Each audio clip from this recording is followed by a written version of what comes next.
Welcome, everybody!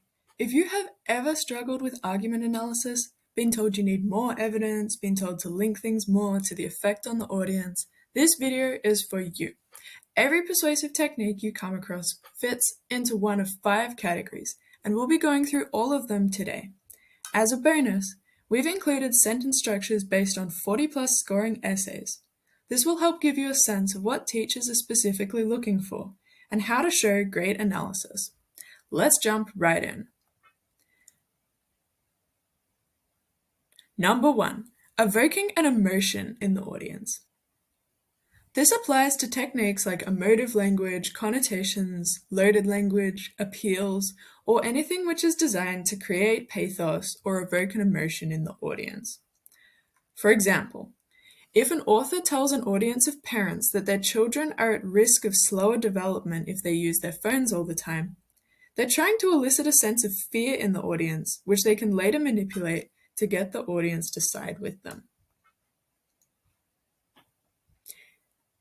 Here are some ways you might write that. The author evokes, inspires, engenders, induces, or incites fear, concern, excitement in the audience. Note the varied verbs you can use to describe what the author does. Second, this is used to create a sense of urgency in the audience. As a bonus, you could add, to help them realize they must follow the author's suggestions as soon as possible. Or lastly, by using technique, the author encourages the audience to feel emotion.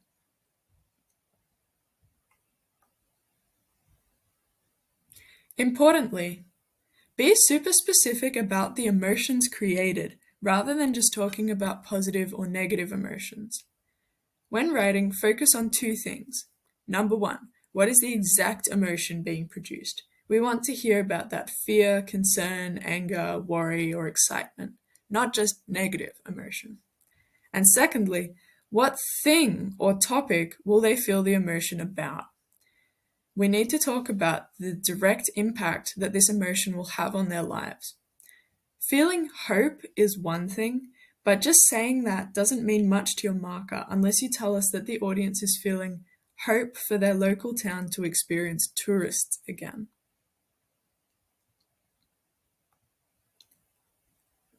(1B) Creating an image in the audience's mind. This is an addition to the first tip, because building an image in someone's mind is not that different to creating an emotion for them. This is quite a simple one, so we'll go straight to an example. The rich description of the Italian countryside builds an image of how beautiful the holiday away could be in the audience's mind. You can see how useful something like this is for describing multiple techniques or word choices which work together. Or, through glistening, towering peaks and white mirrors, the author evokes or conjures an image of the Antarctic, leading the reader to feel a sense of wonder and intrigue towards it. So that's number 1, evoking emotions or images. Number 2, positioning the topic a certain way. This covers about 60% of your analysis, and it's to do with any techniques that make the author's suggestion, opinion, or plan of action look good. Anytime you feel a technique is about getting the audience to side with the author's contention, this is exactly what you're trying to analyze, how the topic is positioned. If you've ever been told to make your analysis more specific or less repetitive, this section's for you. Here's how it works. These techniques are all about getting the audience to start thinking a certain way about the issue. Here, the author is pushing some things to look bad, while other things are made to look good. This is how the author sets up the topic so that their ideas look more attractive than the opposition's. For example, this is designed to encourage the audience to view smoking in public places as dangerous to health. Note the specificity with which we describe the way this topic is presented as a good or bad thing. We're not just saying it's bad, we're saying it's a certain type of bad, i.e., dangerous. And we're specifying how it is bad, i.e., that it's bad for health. Alternately, you could write that, in this way, the author depicts, illustrates, or portrays AI as a threat to creative workers. Again, type of bad, threat. How it's bad, for creative workers. So that's number 2, positioning the topic. Number 3, positioning the author to look good. You've probably read a lot of articles where authors puff themselves up as authorities in topics, or where they make jokes to appear more likable and relatable. Or maybe you've talked a lot about ethos in class. How the author positions themselves is a key aspect of their argument, so you can almost never go wrong by pointing it out. Here's how it works. Authors have 2 aims when they write. Number 1, to appear more trustworthy. Number 2, to appear more likable. If you had a skin condition, you're more likely to listen to a doctor tell you what it is than someone off the street, right? And you're more likely to follow the prescription if the doctor is kind and smiling, rather than just barking orders as they thrust the piece of paper at you. This is why authors need to appear both factually reliable, but also likable. Listed here are some synonyms for both. The author would want to appear more likable so that the audience is more likely to want to listen to what they have to say, and thus more amenable to their point of view. For example, everyone loves the local football coach. Meanwhile, they need to appear credible, intelligent, and well-researched, or well-informed or educated, so that the audience is more likely to believe them, or at least to view them as a credible source, and thus trust them more, which in turn makes them more amenable to their argument. So again, doctors and experts in the field are more persuasive than people with no experience. Here's a cheat sheet for you to jot down. These are some of the adjectives our high-scoring students use to describe how the author positions themselves most when writing their essays. Likeable, reliable, relatable, friendly, or credible, intelligent, well-researched, well-informed, and educated. Now for some example sentences. The author builds ethos through their use of statistics or their use of expert testimony. Alternately, through or by using humor, the author positions themselves as friendly and relatable. You could add to this by saying, thus endearing themselves to their audience. That's number 3, how the author presents themselves as either likable or credible. Number 4, positioning the opposition to look bad.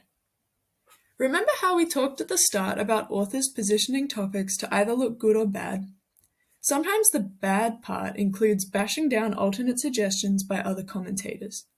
Frequently, authors use techniques such as ridicule, attacks, or sarcasm in order to minimize the arguments of the opposition, or to show people on the other side of the argument to be silly in some way.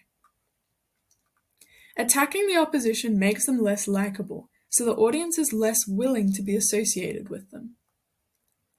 Some examples are, in this way, the author depicts the government as wasteful, or technique, positioning the people who live in new developments to appear self-centered and vain. Or, word choice, which characterizes smokers as thoughtless but also at risk. Or, technique, painting the scheme as poorly thought out and likely to end in disaster. Each of these techniques is centered around getting the opposition and its ideas to look as terrible as possible. Tell your markers how this will send the audience running into the arms of the author in their attempt to avoid being associated with such ridiculous or unkind people. This is the key to point 4. Number 5, positioning someone else to look something else. Although it doesn't turn up too much, sometimes pieces are about topics which affect a certain group of people differently to others. For example, an article about homelessness clearly is talking about an issue which affects homeless people more than everybody else.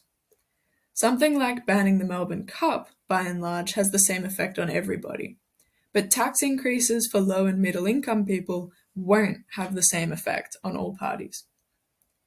If you're faced with a topic like this, you can score some great bonus points by showing how the author deals with some people being more affected than others. Let's take a look at some examples. You might say, in this way, the author shows how Indigenous Australians will be particularly impacted by the voice, or technique, highlighting that lower socioeconomic groups will be severely disadvantaged by this change. Bingo! And that's step 5. So in summary, next time you're writing and you get stuck trying to work out how to describe the effect of a technique, ask yourself these questions. Number 1, what emotion might this be creating in the audience? 1b, what image does a certain description conjure up as you read? Number 2, does this device get us thinking that the topic, or the author's proposal, is especially good or bad? Number 3, does this technique make the author look better? Number 4, does this technique make someone else or their idea look worse? And number 5, does the author show that some groups will be affected differently to others? This process can be a little slow at the start, but it comes automatic with practice, so keep writing those essays and go out to get your 40+ score. Thank you so much for making it to the end of this video. If you would like more content like this, please hit subscribe. And if you found this valuable, please hit that like button or send to someone else you think could use this. Your shares help us grow our audience so we can help more students for free. Happy studying!